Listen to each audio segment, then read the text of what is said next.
Clare is the Director of Faith in Place, an interfaith environmental ministry in Chicago that gives religious people tools to become better stewards of creation.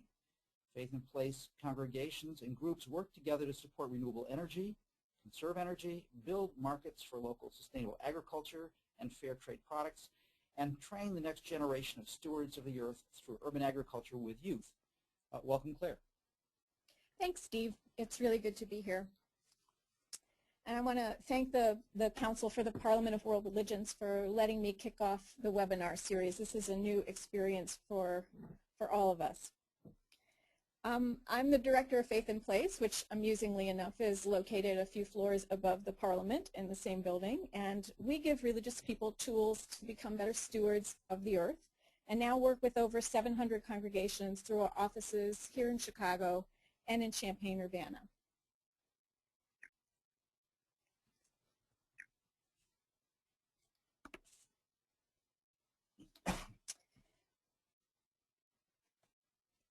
One of the big things we do to help congregations get started is to help congregations get started. And I'm going to give some advice today that is based on our work with lots of congregations on where to begin. We suggest, first of all, that congregations make the connection to faith when they're thinking about greening their buildings and their practices. When faith is our motivation, changing light bulbs becomes an act of worship, and serving fair trade coffee becomes an expression of our gratitude to God, however one's faith would put that. Then we suggest that congregations take the time to be thoughtfully theological about why sustainability is a commitment of faith. What calls you to do this as Episcopalians, Muslims, Sikhs, or Jews? A general obligation of stewardship, the image in Genesis of the human being drawn from the humus, Adam from the Adamah. There are resources within every tradition that make an attitude of care for the life around us a critical part of our faith. And being clear about what they are helps us navigate the challenges better once we get started. Next, we suggest that you find allies. We suggest you begin with some education and outreach to surface others at the congregation, and then constitute yourselves as a green team or sustainability committee or whatever you'd like to call yourselves, and take the time to put that human infrastructure together before you plunge into activity. If you think you are the only one in your congregation who cares about this, keep looking, because there are others, and your first order of business is to find them. Show a film and see who shows up. Have a book discussion. Once you identify some allies, the job gets a lot easier. And be sure to appoint the right spokespeople, the ones who really influence opinion in your congregations. From our experience, we suggest you find people who are religious first and environmentalists second. Those are the people who influence others around them. The first ally you should probably look for in your congregation is your clergy person, if you have one. With their public support, your efforts can go a lot farther than they would without it, and it's my impression that not much happens in congregations over the objection of clergy, so make sure that isn't going to be an issue. And keep in mind that some people care so passionately about this issue and have done so for so long that the congregation has developed the skill of not hearing them. Those people belong on your team, they've earned the right to be there, and they deserve the same love that we all deserve, but they will feel better too when they see things finally starting to change because the right kind of people are out in front as the spokespeople on the issue. Be kind, but be strategic. We also want you to know where to begin and where not to begin. Begin with education, not coffee cups. It's important to help people make the connection between their faith and creation care. We suggest that you begin with energy conservation strategies because the first thing to do to combat climate change is to conserve energy, and because no one's going to get upset with you for doing that. Some of our partners have done lighting audits and replaced their lighting with Energy Star fixtures. They've installed motion sensors so that lights go out automatically in empty rooms. They've put appliances on power strips so they can cut power to them completely rather than leaving them in sleep mode. And they've learned to turn things off when they leave a room. Some of the technology for these kinds of improvements comes from a shopping cart we have on our website, which discounts Energy Star products to congregations. I will just, as a sidebar, note that we're part of Interfaith Power and Light, a 31-state national affiliate group. And when we first put this shopping cart up, we challenged Texas Interfaith Power and Light to a competition to see who could flog more light bulbs.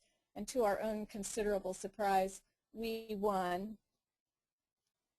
And then the then Lieutenant Governor, now our governor, came to LaSalle Street Church, whose large purchase put us over the top, to award them the 500 free CFLs they won to their senior ministry as their prize. More ambitious congregations have done more elaborate changes to physical plants, including installing high-efficiency boilers, replacing hot water heaters with on-demand type systems, or in a couple of cases with solar hot water systems. The first of these went in at Resurrection Lutheran Church in Chicago for you Lutherans, and the second system was at the Mosque Foundation in Bridgeview, which made them the first solar mosque in the United States.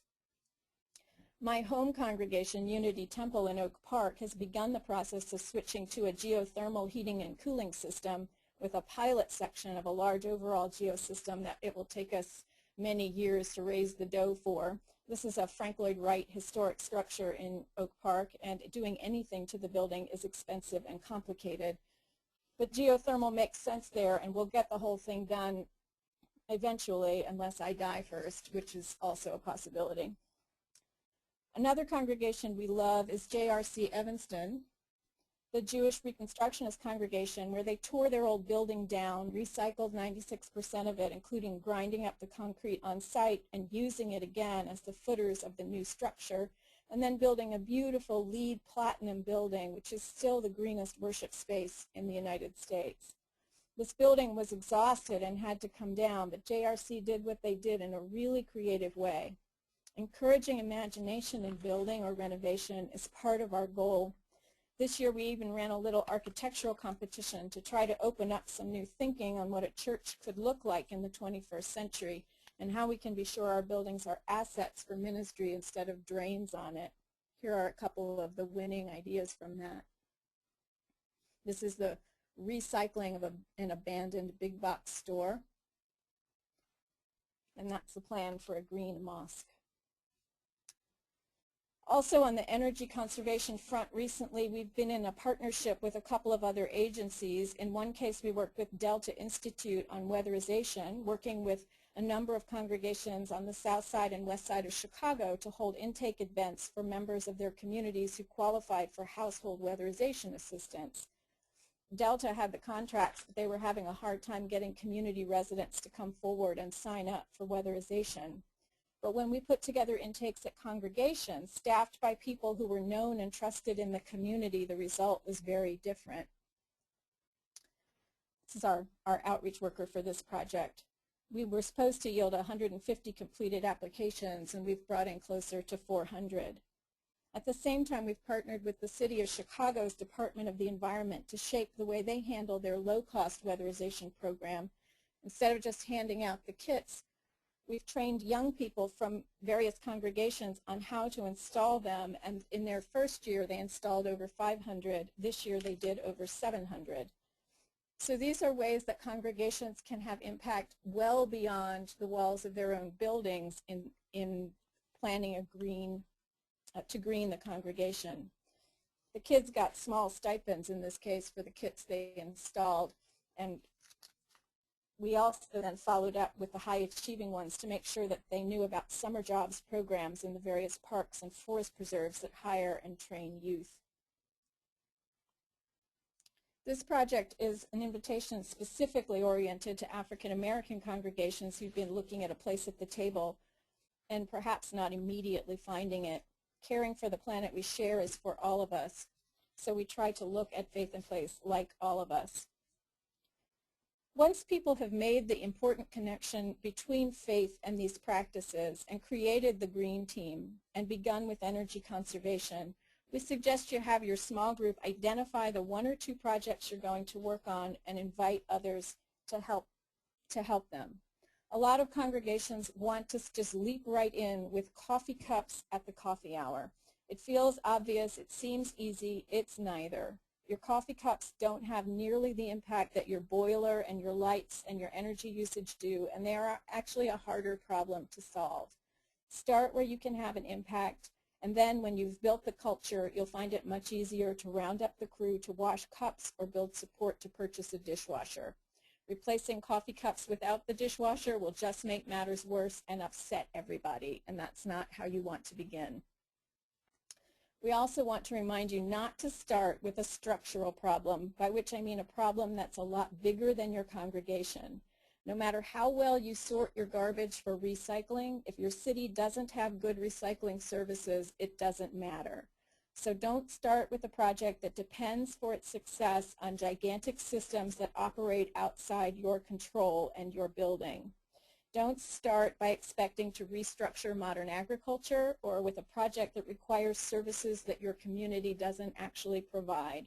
Start where you can make an immediate difference, which is usually energy conservation, and then work your way up to things that turn out to be structural, which are actually advocacy issues, and you can approach them as those.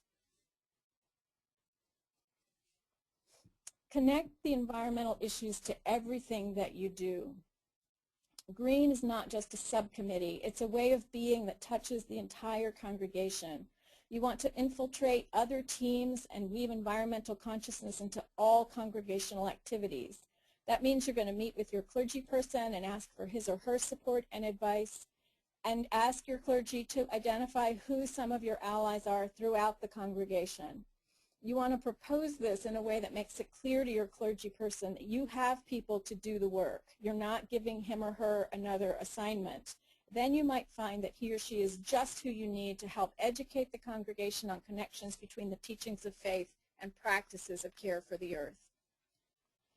Infiltration also means making sure your board is bought in, if you have one, getting them to pass policies on purchasing and other decision making that say that the environmental impact is a consideration that must always be on the table, and that when the choice is between the cheapest option and the least environmentally harmful option, the least environmentally harmful option is to be preferred.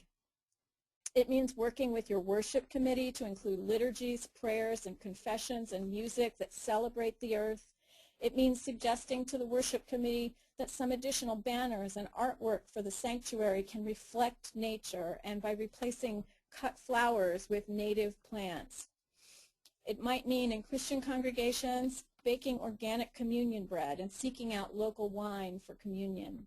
There are a lot of good ideas on the website webofcreation.org for people who want to integrate these things into their worship.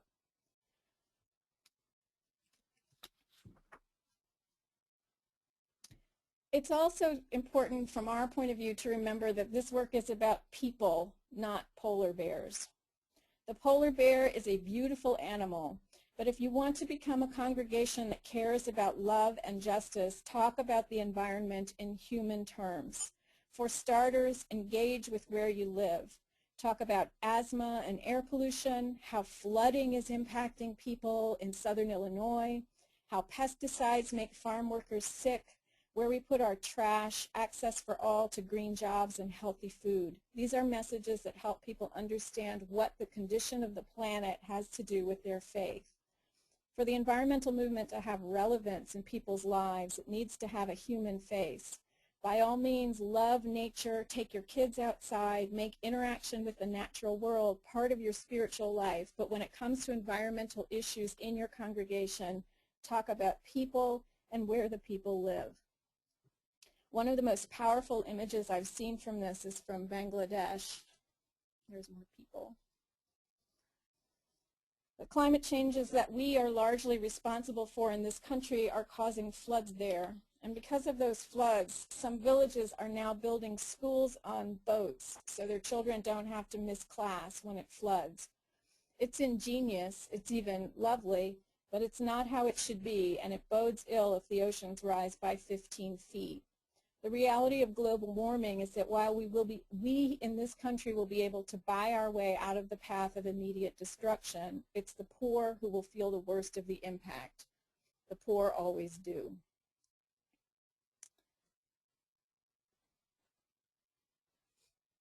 Environmental sustainability is going to require sacrifice from all of us, and it's important that we don't deflect our own responsibility.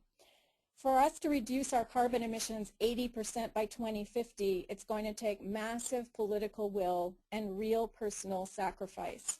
That means not deflecting our own role in reversing climate change by saying it's those people in that neighborhood with their big cars who are the real problem, or more quietly, you know, those less educated people don't even recycle. In focusing on others' inactions, we can overlook the fact that we drove our own cars 200 miles this week, or we neglect to disclose that we have 3 computers in our house and every one of them was on for 5 hours last night, or we haven't taken a bus in 20 years. But those are the things we need to be recognizing, because we're religious people and our job is not to fix other people, it is to fix ourselves. As people of faith, we have a unique responsibility to talk about our culture's unbelievably high consumption levels, and congregations are among the few places where that issue can be addressed with any depth. And once you've made these changes in the practices of your congregation, it is important to step into the policy arena. This is an important tip, and it's one to tuck away and revisit after your congregation has achieved some success. We found that after people explore the teachings of faith on environmental stewardship and put them into action at the local level by changing light bulbs and reconsidering their food sources, they inevitably start to ask bigger questions. It's a critical leap because, frankly, we're not going to be able to make the scale of change we need without policy shifts at the state and federal level. The last few elections prove that politicians do listen to people of faith. So when your congregation is ready, start telling your elected officials that you expect them to be the kind of representatives who are willing to champion this issue, and be sure to tell them why. Earlier this year, we had 48 people join us in Springfield, Illinois, to meet face-to-face with their state representatives and senators and ask them to co-sponsor our bill on the disclosure of hydraulic fracturing formulas for natural gas. They had fun, they felt empowered, and they got a bunch of senators to say yes. We also encourage in-district meetings, calls, letters, and lobby days at the Capitol, because that's how democracy works. And when 48 people show up saying, we're from Faith in Place and we represent 700 congregations, including X number in your district, representatives tend to pay attention. Wading into the policy arena can be very difficult in congregations, and it can be divisive. Remember that people can agree that an issue is moral and still disagree about the means to address it without being immoral. We have to remember not to be accusatory and to leave room for loving disagreement. The first thing our faiths teach us is to be kind, and then we can get to work on these other things. But even though it's difficult, it's important to include policy advocacy. Remember that big projects take time and cost money. And you have to expect this to be a long undertaking. If you want to include food issues in your portfolio, and we hope that you will, then you're going to find that the sustainable alternatives we're embracing almost always cost more than the conventional ones, and they're frequently harder to source. The arguments in favor of doing it anyway are myriad, but they take time to cultivate. You might want to start with a garden, growing some food yourselves, or by providing the congregation's building to local community-supported agriculture farm as a drop-off site. Reshaping the global food system is going to take a while. Be ready to run your solar hot water system by the clergy to get his or her enthusiastic blessing, and by the folks on the Building and Grounds Committee, and by the financial people, and all of that can take months, not to mention the time it takes to get bids, raise the money, and install the thing. But if you want to change, you're going to have to persevere. And remember to celebrate your successes. Don't forget to have fun with this. We do recommend parties, Though we sometimes forget to have them ourselves, it's really important to take time to recall what you've done right, what you've accomplished, and to celebrate the breadth of your intentions. Too often, a lot of work that very dedicated people do goes unnoticed when the congregation could be taking a lot of pleasure from it. Have you changed all your light bulbs already? Celebrate your success. Quantify the equivalent number of trees you've planted and put that in an article in your newsletter or display it for everybody to see. Let people rejoice together in the good work your congregation is doing. It'll help encourage those involved and generate momentum for the future. To help usher in the kind of shifts we're going to need in this country, we will need fresh ideas, resourcefulness, and creativity. For some of our congregations, the focus is now on education in their own communities. For others, it's on collecting hazardous material and recycling it properly. This is more information than Faith in Place could have for every single community in Illinois, so we love that our partners are taking that information and making it specific for their places and passing on the favor. If you're in Illinois, as you listen to this, we can help with all kinds of things through our various programs. We can help you get an energy evaluation for your congregation building from your local utilities. We have a winter farmers market program that was started at the Churches Center for Land and People. These are farmers' off-season markets with long shelf life products that are held for local farmers to bring in revenue in the months where they most need it. We do these kinds of things as a way of drawing attention to the state of the food system in which production has been centralized onto larger and larger farms run by larger and larger and more expensive machinery and older farmers. Food's a nice issue to get people to appreciate the ethics of ecological practice. When we point out that there are 200,000 cases of accidental pesticide poisoning among farm workers in the United States each year, then the case for organic food goes from a luxury for the well-to-do to a human rights issue, which is where it belongs. I like to look at these issues in terms of their impacts on my brothers and sisters. When you do that, you will find that your religion compels you to be an environmentalist. We also have a youth program, which is led by Kati Regalado, who brings ecological literacy and experiential learning to young people, mostly low-income and Latino or African American in the city. And that shows some more creative ideas for ways to approach these problems.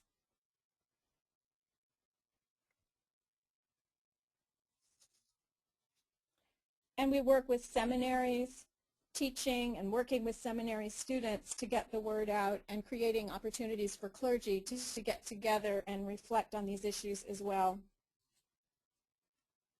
This is just to give you some new ways to think about getting started and how success looks different in different congregations.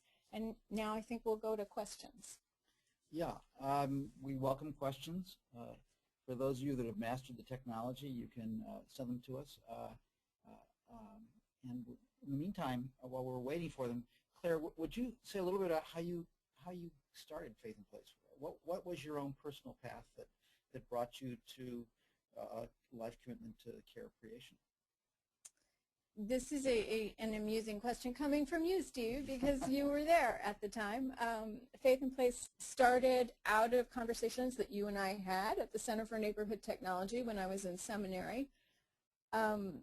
Obviously, going to seminary demonstrates a curiosity about religion, and I had a lifelong interest in environmental matters from growing up in rural central Illinois, which is a place that I think of as very beautiful, even though that's an acquired knowledge. And watching the impact that all the changes to farming have had on that community over the course of my life, and other issues that relate very directly to how humans use the land and relate to the land.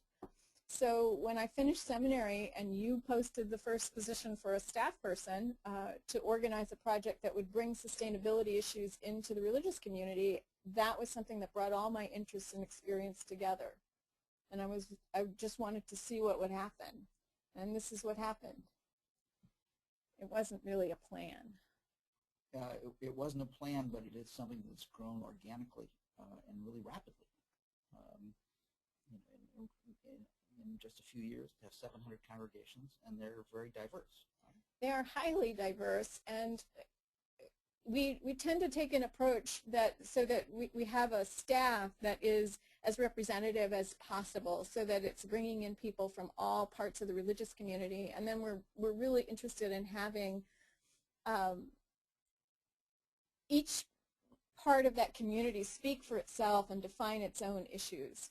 So we hired someone Veronica Kyle, who can do outreach to African American congregations. She's from that community. She speaks the language, and that surfaced issues that we weren't defining from the beginning of that outreach. We wanted to know what are the primary concerns. A lot of times there's a kind of ghettoizing of people of color in the environmental conversation to issues of toxic concentrations of toxins, and just what's called environmental justice. But we found that the folks in the congregations that we made outreach to were interested in access to what they keep hearing about are new green jobs, new economic opportunities. They were interested in getting the weatherization services. They were interested in the unavailability of fresh food in their communities and what they could do as congregations to help address that. So we have a whole bunch of congregations now who are growing vegetables on the land owned by the church. So it's grown in the way that people have expressed their own priorities and not necessarily in the ways that we expected. We have a question. If you're not from Illinois or even the USA, where should we look for the kind of information and support that Faith in Place offers to people in Illinois? It depends on where you are. There are some groups that work on religion and the environment in other countries.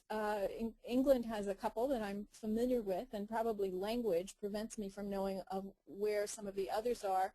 We are part of the Interfaith Power and Light Coalition, and there are a lot of resources on the website of Interfaith Power and Light, the national website, and also on each of the state websites, and our website, which is faithinplace.org.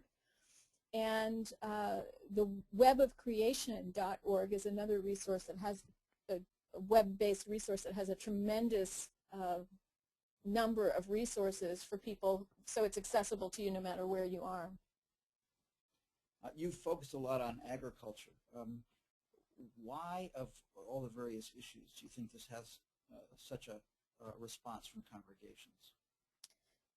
I suppose I focus on it because it's so important to me personally, because I grew up in a farming community and I watched the impact that the changes in farming over the last 50 years had on people I cared about personally, and those impacts were pretty terrible to a great extent. So it's certainly not an issue that I was going to leave behind. But we find that in a lot of communities, the ability to get access to food that they feel safe putting in their kids, or the ability to get access to locally grown, nutritious, fresh vegetables, are issues that are just critically important to the people in those communities. So it's an issue that comes up over and over again. And what we've tried to do is be inventive about addressing it in a food system that is really huge and really efficient at delivering calories everywhere. The United States is such a strange country because you can get food everywhere. You can get it at the gas station, but those calories are terrible, and good calories are harder to find. So that's a problem, and it has impacts at all levels for human health and our relationship to the land, and there just seems to be a lot of concern out there in the faith community that something's gone wrong in the agricultural system, and people want ways to address it. And how have congregations sort of dealt with this theologically? I mean, part of your message is begin with your faith, make the connection between sustainability and your faith tradition and your scriptures. In agriculture, for example, how are people doing that? There are, I can speak best for the Christian tradition, that's the one I'm most familiar with, and I'm sure that there are parallels in other faiths, but there are, in Christianity, for example, in the liturgical calendar, there are these things called rogation days, which are days of prayer for the planting of seeds. So And if you look in the biblical text common to Christian and Jewish scripture in the Hebrew Bible, the very stories about the creation of the human in Second Genesis talk about the human being drawn from the humus, from the arable soil. So the idea that our role as farmer is primary has great scriptural resonance. It's not hard to make those connections. In your pictures, you show some congregations, the mosque and the Resurrection Lutheran Church here in Chicago, with solar panels. It's not only wonderful to generate energy from the sun, but it's such a visual presentation of what the commitment of those congregations is. Can you say a little bit about what the process was that those congregations went through to make that commitment, and then how they paid for it, if you know? Those are long decisions that can be painful for people because they do take a long time, but in each case, those are solar thermal systems, which at the time that they made the decision to incorporate them had a better payback than photovoltaic, that is solar electricity. Although solar electricity has gotten much cheaper in the last year, so that one's hit a point of financial viability too for congregations. In the case of the mosque, they incorporated the solar hot water system during a time when they were expanding their worship space, and they did it specifically because they use so much hot water for Friday prayer, for washing for Friday prayer. And so the theological basis for making sure that that water was heated in a sustainable way was really clear for them. They also used a recycled carpet product for the floor of their prayer room because they kneel on it, and they wanted what they were kneeling on to express their gratitude for the gifts of the earth and to be sustainable in that way. So there were very literal links between the ecological measures that they took and the teachings of their faith and the practices of their faith. And the same was true at the Lutheran Church when they put their solar hot water system on, although that was more about hot water use by the preschool that uses their building. And in each case, the decisions took a long time, and they took advantage of some state tax credits, which are occasionally available in the state of Illinois, and a lot of states have some kind of tax benefit, and it operates as a credit, so it's available even to nonprofits. In the case of our state, this is probably true of other states, the funds for those credits ebb and flow. Sometimes they're swept into general revenue, so you have to time your system carefully, but there are resources available to help cover the cost.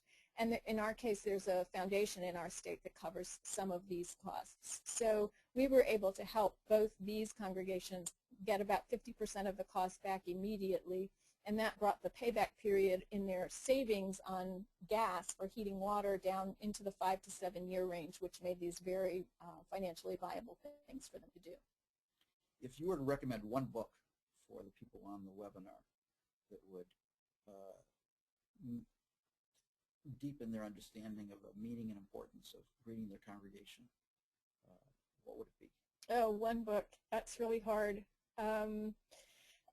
A provocative book that we've been having folks read lately because it covers the environmental and the technological side of this, and it's a very pragmatic look at some controversial issues in the environmental arena, would be Stuart Brand's recent book, an eco-pragmatist, what's it called? Whole Earth Discipline, an Eco-Pragmatist's Manifesto.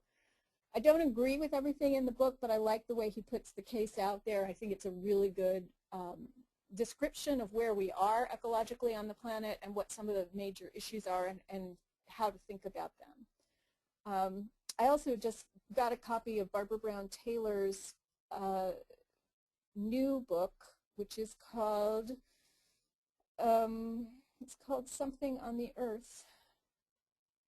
Well, it's Barbara Brown Taylor, and it's her most recent book, and it's about bringing your sense of reverence outside into the earth, and I'm finding that one really personally very nourishing. So on a more reflective side, I'm liking that one these days. Great, thanks. Do you see a linkage between the work you're doing in the transition movement, transition town movement starting in England? I don't know that movement well enough to answer that question. I'd like to know more. It's a movement that is trying to adapt places to the reality of peak oil, and it has an interesting emphasis on the reskilling of people so that they become less dependent on energy-intensive systems and more resilient given the changes that are likely to come on the planet. So it's worth a look. Do you have an email listserv at Faith in Place? I'm sure you do, that people could sign up. I mean, you don't have to be from Illinois to get it, I assume. No, you don't. And you can go to our webpage, which is www.faithinplace.org, and at the bottom of the homepage you can sign up for our email. You know, just speaking personally for a minute, when I started paying attention to this issue of the relation between faith and spirituality and the care of the earth, the people who cared most were really discouraged. I mean, and didn't find much traction in their congregations. But today, I think it's very different. I think that there is an upswelling of concern, and not just about the earth, but about the earth as a spiritual commitment and responsibility of the faith community. So I think that the fact there's 700 congregations here that connected to Faith in Place is just the cutting edge of a movement that will eventually have tens of thousands of congregations around the world. We have a question from another participant asking about the potential you see for vertical indoor agriculture, moving to a different level of abstraction here. What I've read about that thus far, which isn't a whole lot, suggests that it's very energy intensive. And so I think the jury's still out on the viability of producing a lot of food vertically in cities. However, I think as we can see from the experience of cities like Detroit, you can still do a lot of stuff horizontally on vacant land in a lot of our cities, including Chicago, the one we're sitting in right now. So we don't need to move to verticality yet because we got a lot of horizontal that's still uncultivated. Yeah, in Chicago there's lots of vacant space, and probably in many places around, and also on the property of congregations. I mean, many congregations have enormous lawns that could be converted to gardens and other uses. Are you seeing any of that? We are, and a lot of congregations in the more in the older parts of the central city purchased land when that land became vacant, as some of these communities emptied out in the 60s and 70s, and so they hold vacant lots. And so a number of our partners that are doing some of the most food production and gardening are right smack dab in the middle of the urban grid. We need to check to see if the respondent who was scheduled to be on this call, who was having some technical difficulties, has actually joined us. Jan, are you with us? I am here. I don't know. Can you hear me? Yes, we can hear you. This is oh, good. All right. It worked. Our respondent is Reverend Jan Chosen Bays. She's an ordained Soto Zen Buddhist priest. With her husband, Hogan Bays, she teaches at Zen Community of Oregon and the Great Vow Zen Monastery, a residential center for intensive Zen training in Clatskanie, Oregon. I hope that's right. Some of her more recent books include Mindful Eating, a guide to rediscovering a healthy and joyful relationship with food, and a book of 53 mindfulness practices for everyday life titled How to Train a Wild Elephant and Other Adventures in Mindfulness. It's going to be published by Shambhala Press in July of this year. Welcome, Reverend Bays. Thank you very much. Were you able to hear Claire's presentation? Off and on, because the tech person was trying to help me get in. Perhaps you can tell us a little bit about your congregation and the way you're approaching the relation to the earth through food and other things. Sure. Well, I live at a monastery, and a monastery is by definition ecologically sound in many ways because of the economy of scale. So we have about about 20 people living here full-time, but on the weekends and during retreats it may go up to 65 people. And for that number of people, we have one lawnmower. We have 2 washing machines and 2 dryers. We have many fewer vehicles than people would have if they were living on their own. We have 2 big greenhouses, and we grow, and a big organic garden and orchard, and we grow a lot of food and give it away, both to our congregation or anybody who comes to the monastery, and then also to the food bank in town. And we also give vegetable starts to the biology class at our local high school. We live in one of the poorest counties. It's a rural county in Oregon, and the school is really in desperate straits in terms of losing teachers and so on. So we also volunteer there and try to help out there in many ways. But one of the things I love is that when you have people living together, then not every household or every 2 people has to have a lawnmower, a weed whacker, 3 cars, a washing machine, a dryer, and so on. Here in Chicago and other cities around the United States, for urban dwellers, car sharing plays something of the same function, but in a more narrow frame. And there are other efforts here in town to create networks of neighbors who make the lawn seeder that they use once a year available to their neighbors on a trade. So I think that principle can actually apply many other places. Mm-hmm. We have a similar thing in Portland with sharing tools. So tools that somebody, like a skill saw or something that somebody might use only once a year, you can check them out. So you don't have to own them. And then our downtown congregation, we have seminars to help people in the congregation understand what they can do as individuals to reduce their energy consumption and live in a more sustainable way. We encourage people, of course, to buy locally, which in Oregon is not too hard because we do have farms all around. Could you speak a little bit about the grounding in Buddhism that is informing your commitments? Sure. Well, there is a meditation on the earth, which actually the Buddha recommended to his own son, who was one of his ordained disciples. He talked about the earth as being having an absorptive quality, that if we put water or perfume or blood or mucus on the earth, it absorbs it and transforms it into something beneficial. So he talked about that we should be the same way, recommended that we do a meditation that would help us have that same absorptive quality, in other words, non-reactive. That doesn't mean you don't work on situations that are difficult, but you work on them from a place of equanimity rather than emotional reactivity. So we do active meditations on the earth. In the summertime, we do a lot of meditation out of doors. So people come from the city out to the monastery, which is in a rural location, and spend time meditating out of doors. They pick a tree during the daytime and meditate under the tree and try to take the point of view of the tree and also of the earth underneath them. So one of our mindfulness tasks is to be aware, continuously aware, as much as we can be, of the earth underneath us and how it continually supports us.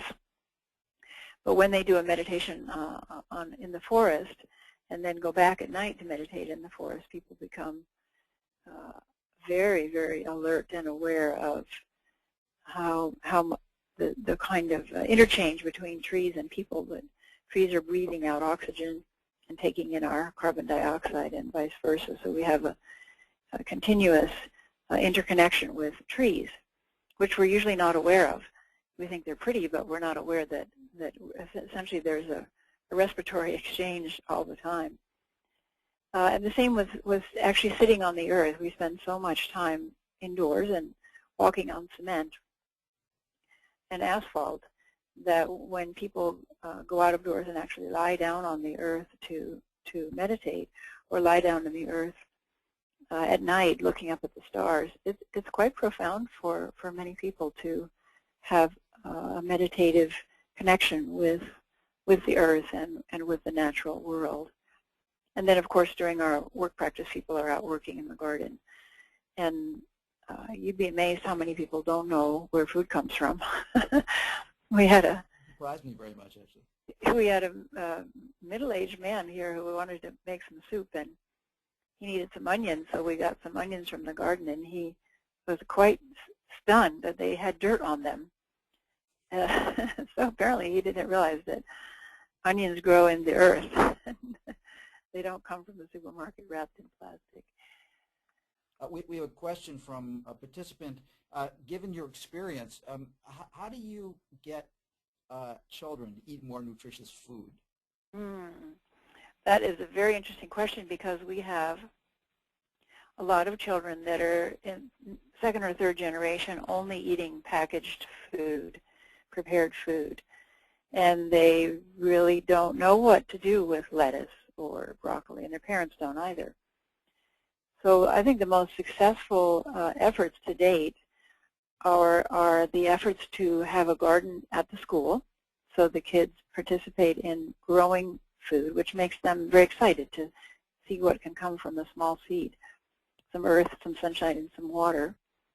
And then the kids get to taste the food when they harvest it. And also to play games with the food. I don't mean food fights, but here's an example.